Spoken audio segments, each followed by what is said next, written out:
Mfano ni kwamba nataka kupungua uzito, nitatembea dakika 30 kila siku au siku 5 za wiki. Monday mpaka Friday nitakuwa natembea dakika 30 kila siku. Sawa? Outcome based unasema tu kwamba kwenye goal zako kwenye diary kwamba nataka kupungua uzito.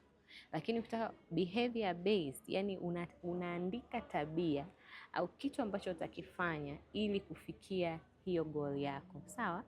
So nataka kupungua uzito, nitafanya nini? Nitatembea kila siku dakika 30 and you commit to hizo dakika 30. Kwa hiyo utakapokuja kujifanyia evaluation hautajiuliza je, nimepungua uzito.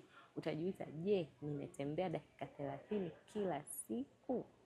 Haya, tuseme 2025 ulikuwa unapata changamoto ya kuwa na stress muda mwingi, changamoto ya afya ya akili. Labda 2026 nitahakikisha nina journal, ninaandika kila siku, kwa sababu huwa inasaidia ku refresh and letting out your emotions.